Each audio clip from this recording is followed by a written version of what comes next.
Okay, so now we're going to move on to counting boxes on the EKG, which will help us to time the EKG. This is a box. Do you see how I've outlined that? There's a lot of little tiny boxes in that one box, but we're just going to go on those boxes. We're going to count out 30 boxes. And you can see I've counted out 30 boxes on this EKG paper. Now, 30 boxes is going to equal 6 seconds. Okay, so that's just a 6 seconds. We are glancing into our patient's heart rhythm for 6 seconds. That's it.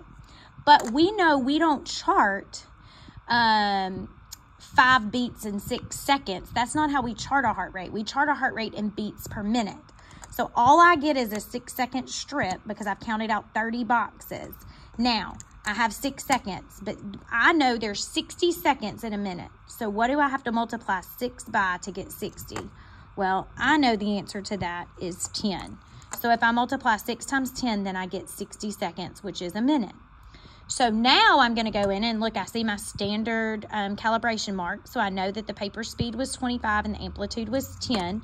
And I'm going to go through and I'm going to count complete cardiac cycles, y'all. This is a fancy word for just a heartbeat, okay? It's your complete cardiac cycle, so it's one complete heartbeat. So I've got 1, 2, 3, 4, 5,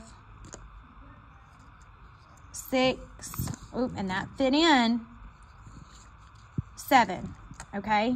So I have 7 complete cardiac cycles in a 6 second strip. But I don't report my heart rate like that. That's not how I would chart it. That's not how I would report it to somebody. I wouldn't say they had 7 heartbeats in 6 seconds. That's not how we do that.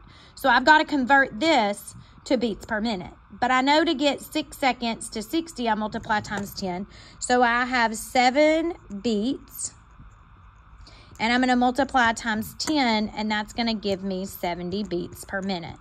So when I'm counting out boxes, if I have 30 boxes, I have a 6 second strip. However many complete cardiac cycles I have in that 6 second strip, I'm going to multiply by 10 to get my beats per minute. So for this particular example, the patient has a heart rate of 70 beats per minute, which we know is normal because normal heart rate is 60 to 100. Okay, so we're going to keep that in mind, and we're going to move right on over here. If I have only 15 boxes, I may get a rhythm strip printed out that only has 27 boxes on it. Well, I can't do a 6 second rhythm strip because I don't have 30 boxes and I don't know what happened in 3 more boxes. So what I'm going to do is I'm going to count out 15 boxes, and that's going to equal 3 seconds. So I've already done that here for us. We've counted out 15 boxes, and that equals 3 seconds. Now, I have a 3 second strip. Again, I've got to get it to a minute because we know we document and we would verbalize that the patient has a heartbeat in beats per minute. So 3 seconds, and what do I have to multiply 3 by to get to 60? Well, the answer is 20. So I go 3 times 20 equals 60 seconds. Now I have to come in here and I have to say I have 1 complete cardiac cycle, which is just a heartbeat, and you're going to learn what all of these things represent. Okay, so I have how many total? I'm going to circle all of them, and then I have 1, 2, 3, 4, 5. So I have 5 beats in 3 seconds. That's what I have. I have 5 complete heartbeats in 3 seconds. But is that how we document or verbalize it? No. I need it in beats per minute. So I know I have to multiply times 20. 5 beats times 20. So 5 times 20 equals 100 beats per minute. Okay, so this patient would have a heart rate of 100 beats per minute, and I can figure that out if I only have 15 boxes on an EKG. Okay, so that's the way that we count boxes and we figure out the time. So we have our 6 second strip.